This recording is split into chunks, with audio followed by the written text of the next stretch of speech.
So hello Daily Star viewers, we're here with the famous Lily Phillips in Victoria Embankments Gardens.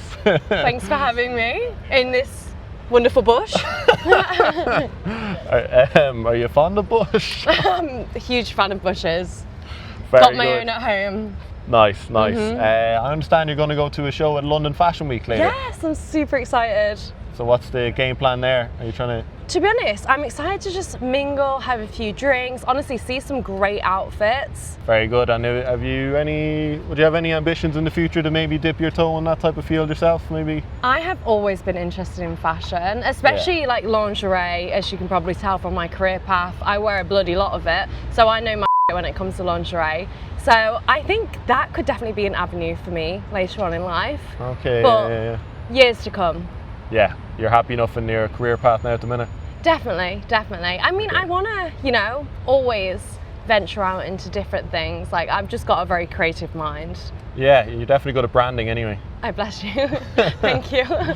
And have you any idea what that sort of Lily Phillips in the mainstream fashion brand would look like, or what it would, a phrase that what might sum it up?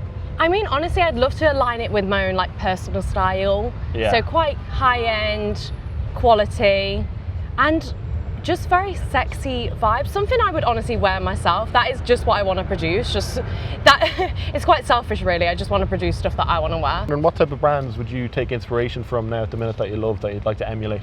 I am obsessed with Agent Provocateur lingerie. I wear so much of it in my daily life or in my career, and it's such good quality. But the only problem with that brand is it's very expensive, and so I feel like for the common consumer, they maybe not be able to afford that price range. So I'd love to do that kind of lingerie, maybe just at a cheaper price point. Okay, right. I don't know if you've ever heard of it. No. Oh, it's gorgeous. If you've got a girlfriend, yeah, go to Agent Provocateur. They have the best lingerie. Lacy numbers, is it? Lacy numbers, latex numbers. It's super sexy. Yeah. And I saw a video on Twitter, and now we have to be very wary of what we see on social media these days, but it claimed you had a boyfriend. Is that true? It is not, sadly. I mean, would I want a boyfriend? No, but I don't. Okay, right. And do you want a boyfriend anytime soon, or is it? You know what? I don't think I've been on a date in 4 years, so no. But who was the boy? Can I ask? I don't know. Some random man on Twitter. Seemed pretty hot though. Message me. DM me. The DMs are always open. So I presume you're not dating actively then at the minute? I'm not. You know what? I think I sleep with 2 men to be able to date them. Do you have any other plans for another mass sex stunt like the 101 men in a day? I mean, I think there's only so many guys you can in a day. I feel like it's been done.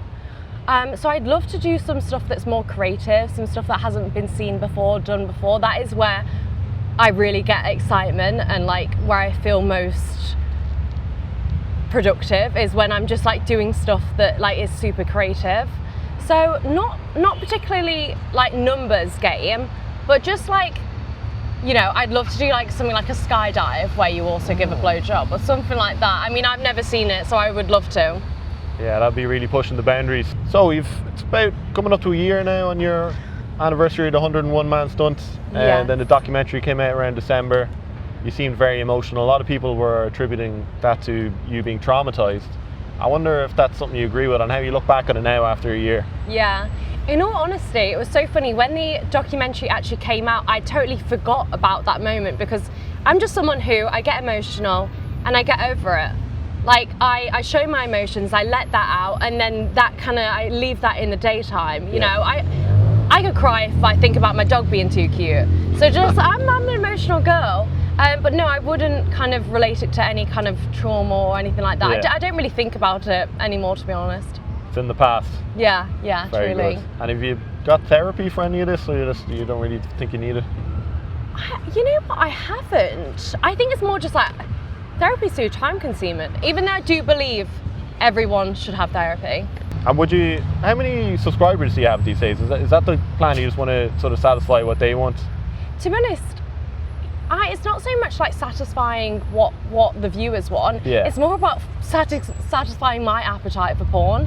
I just love creating the content, and I do obviously love the reaction I get from subscribers when they see a new video out that they enjoy, but it's not about necessarily what they want. It's more my kind of thing of like, what would I want to view as a porn viewer myself?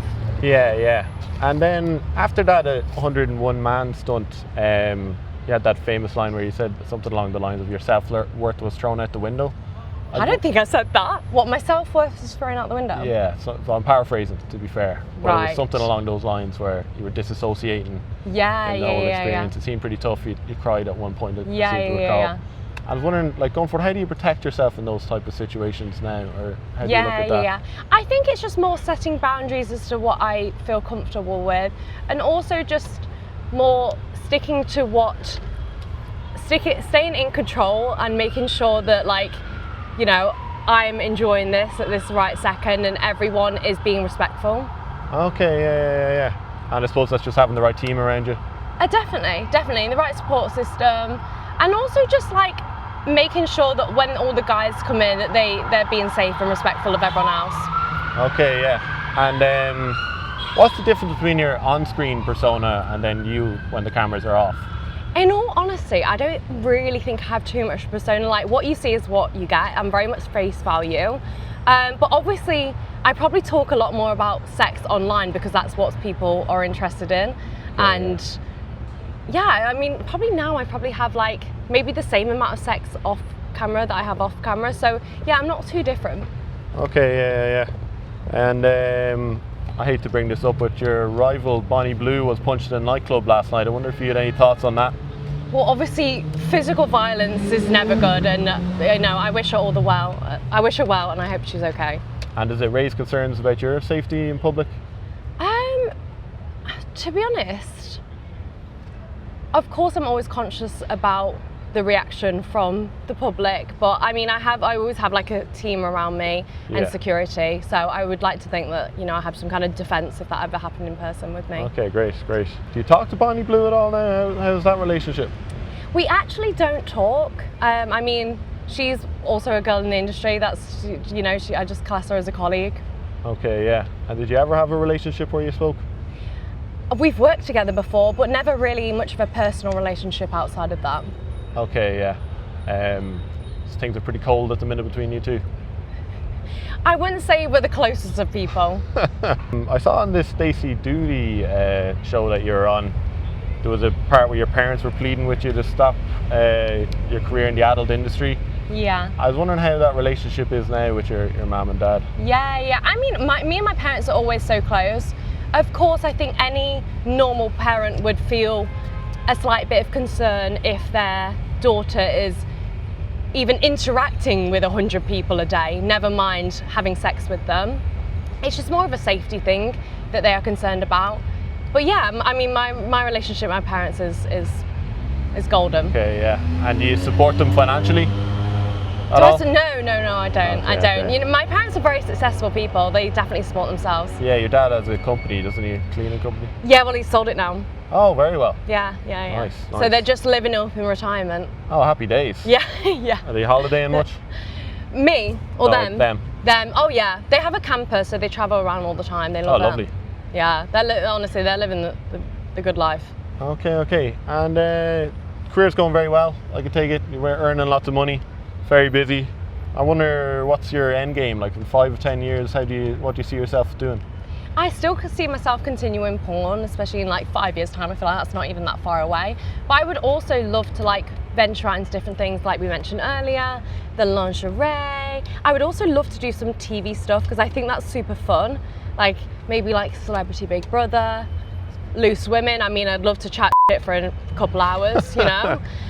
Maybe like I'm the Celeb. That would be super fun, but we'll see. Okay, yeah. And do you have any plans to have kids? Yes, well, not any plans. I mean, I haven't even got a partner, so no plans. But I definitely would love kids in the future. Okay, yeah. And would you see any problem with raising them with your career and all that? I think it's definitely a tricky one. I understand that is going to have effect on them, but I will always be honest and kind of cross that bridge when it comes to it.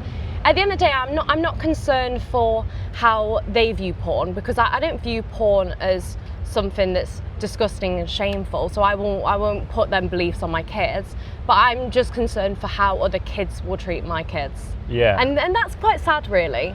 Yeah. Going to school would be tough as a young man with your mother But I and would that like type to think by then that we've progressed in society to where porn is so much more accepted. Yeah. Okay. Yeah. And I understand you got a chin implant done recently. Is that correct? Well, I got it done. She's 2 years old by now. Oh yeah. Yeah. All right. I think I thought it was on an Instagram post. Yeah. Well, I did like an opening up about my plastic surgeries that I've had. Oh, and so I spoke about my chin implant. How much did it cost? 14,000. 14,000. Worth it? Worth it. I had quite like a receding chin, and I think a chin makes like a difference in your profile balancing. Okay, right. Yeah. Do you like it? I feel like it's quite unnoticeable. Yeah, I can't notice it at all anyway. It doesn't really feel any different either. No? No. I mean, it definitely needs to be quite solid with all kind of like the stuff that's going on in this area. What do they put in your chin? Is it like plastic or? I think it's like a silicone. Okay, right. But you don't need to get it changed or anything like that. Just one and done. One and done. Have you anything else you'd like to add? Tell our viewers of? Hi, Daily Star viewers. Hope you're all well. All right, Lily, thank you very much for coming on. Thanks for having me. Thank you, Daily Star viewers, for watching. And see you next time.